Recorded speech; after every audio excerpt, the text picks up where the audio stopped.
Manchester United just beat Aston Villa 3-1 at Old Trafford, and honestly, man, I'll be completely honest with you guys. This game healed me.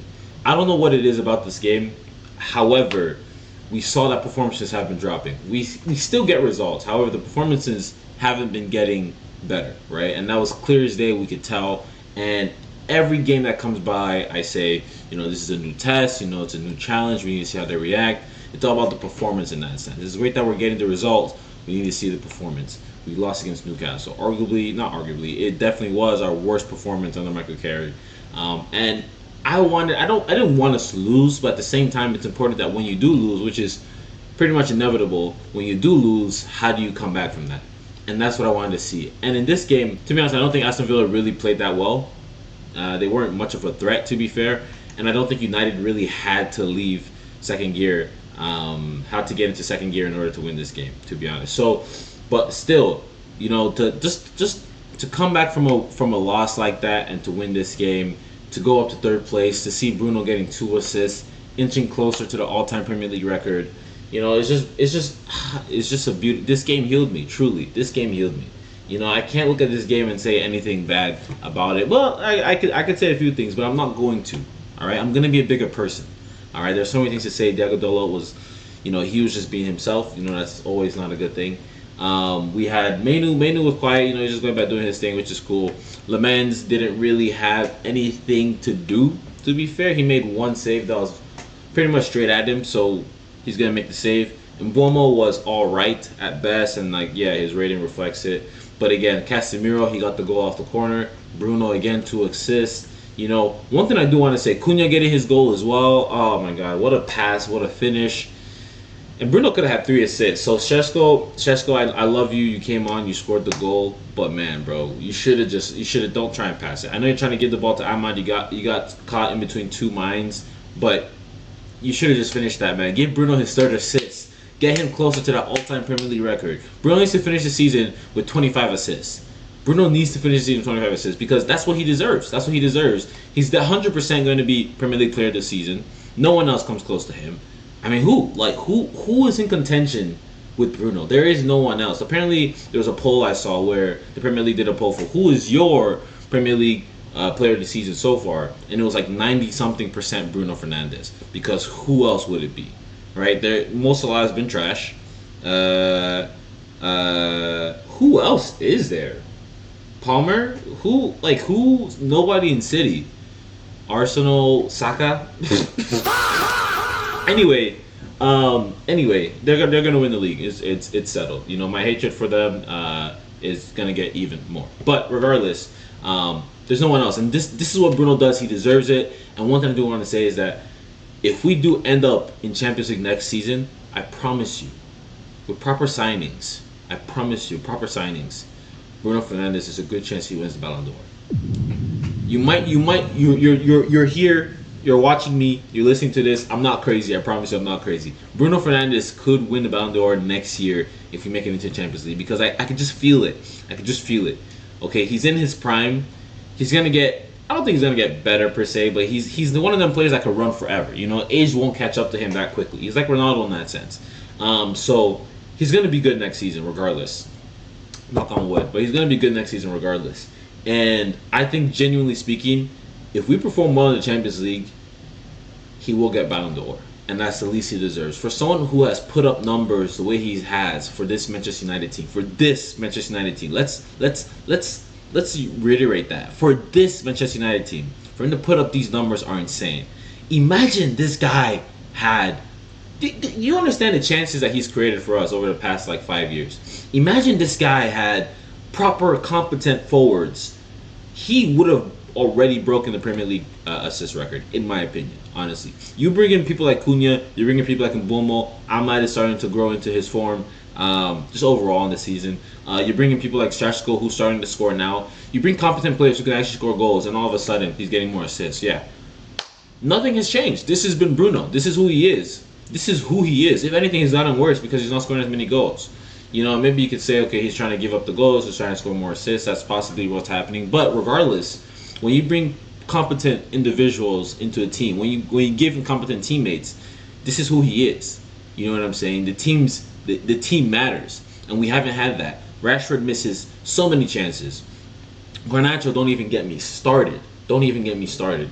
Who else did we have? Who else? There were so many players that were just trash.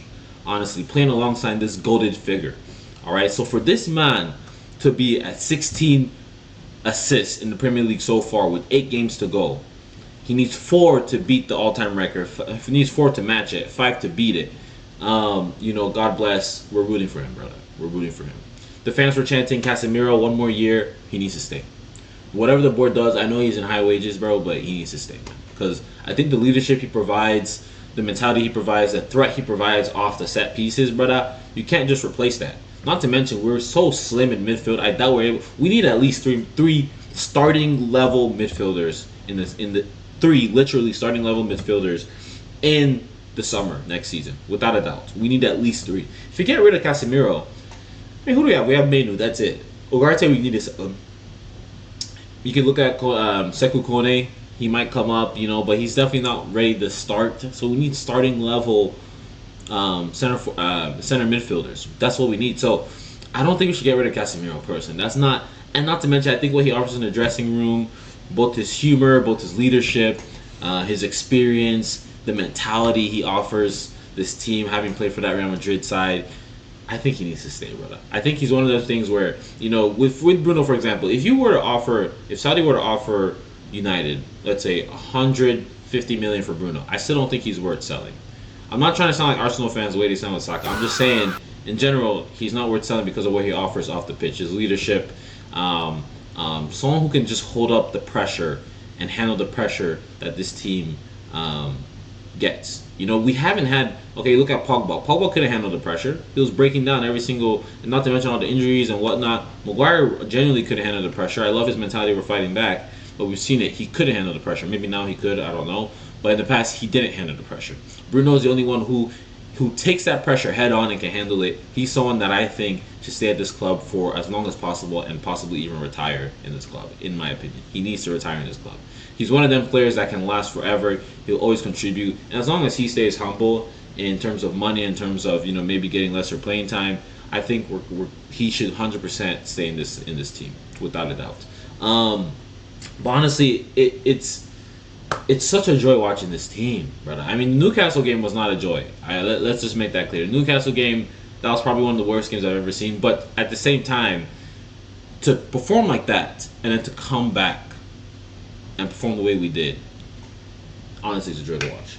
Let's look at the tactics, because not tactics. Let's look at the statistics, because we had we had more shots on target.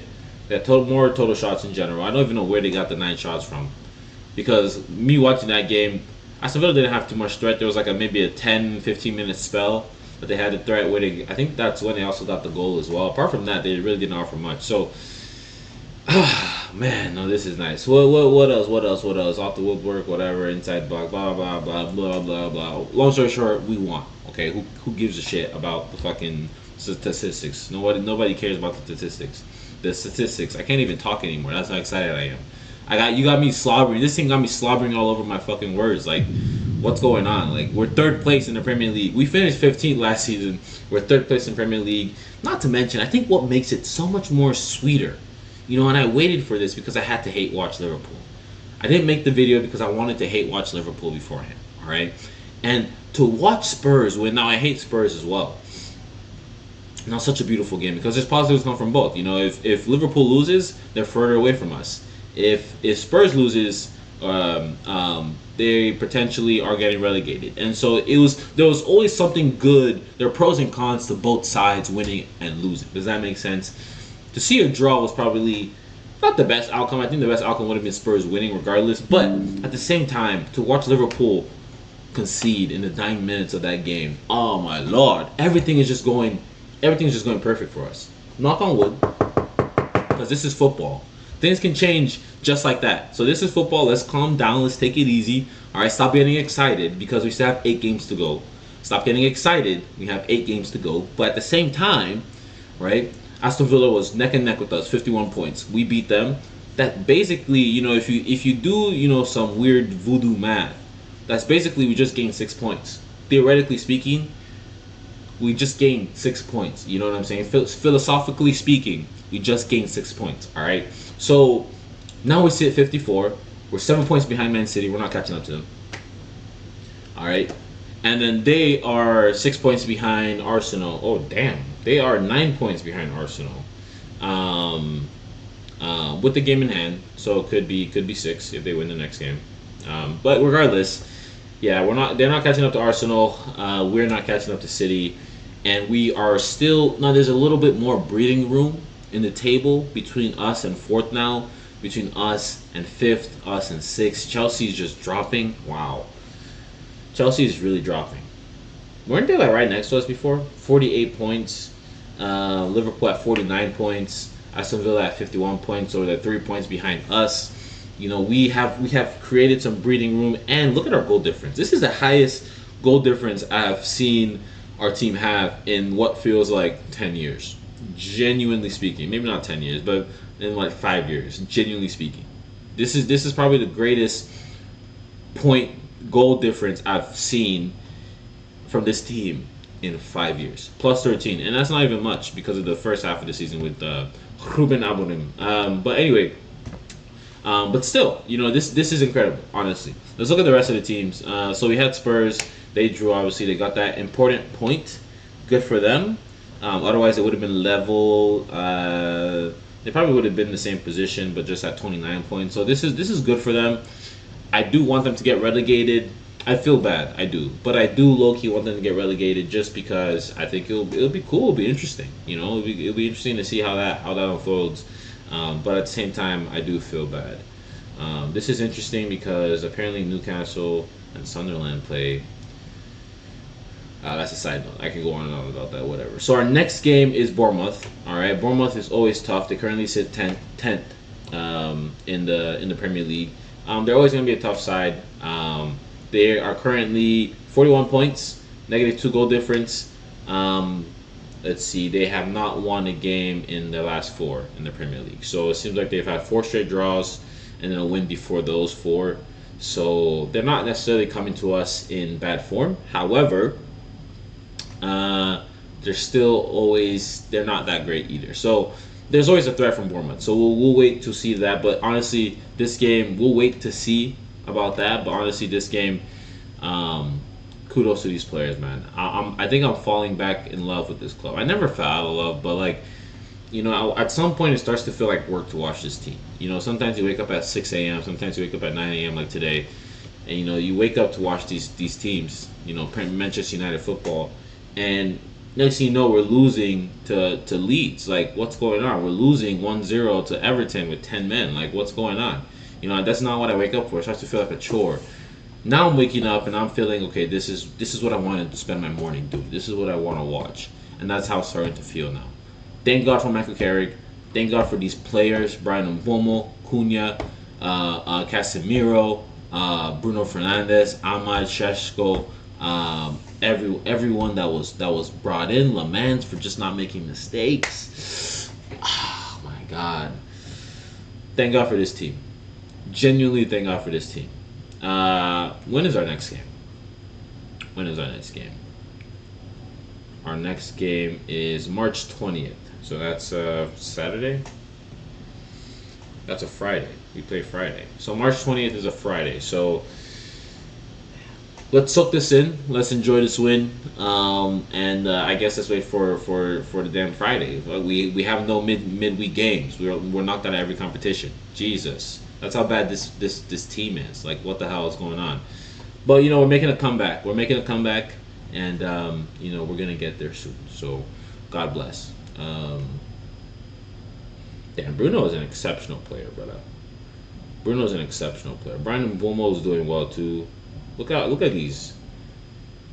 Look at these, man. 16 assists, 7 goals for Bruno. Manu, 2 assists. Casemiro, 2 assists, 7 goals, Casemiro. Lord.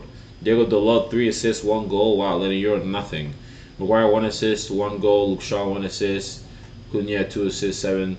Wow, yeah, it's not looking bad. We're doing decent. We're doing the top rated, of course, is going to be Bruno. Top assist is going to be Bruno. Top scorer is Sheshko now, level with Brian Mbomo. Ah, God bless, man. God bless. I am actually happy, and not to mention to top it off, like the hate watches were amazing. Chelsea's hate watch was fantastic. Um, Now Liverpool's hate watch was amazing, and then by us winning, we also hate watch Aston Villa. So genuinely, the only one that failed was Arsenal. But regardless, I'm happy overall. You should be happy too. Let me know what your thoughts are in the comments below. And honestly, let's just soak this in. Let's just celebrate. Let's just celebrate and enjoy what's going on after so many years of enduring absolute bullshit from this team and watching content that would genuinely make my eyes start to bleed. That's not true, but they want to bleed. To be honest, with how bad our football has been, genuinely, it was so bad. It was so bad. It was so bad. And to see that happen versus, and to see this right now, this United team play, it's a breath of fresh air. But those are my thoughts. Let me know what your thoughts are in the comments below. Once again, feel free to like and subscribe. Our goal is to hit next 150 subscribers. So let's get it. Thank you so much for those who subscribed, and I'll talk to you later. Peace.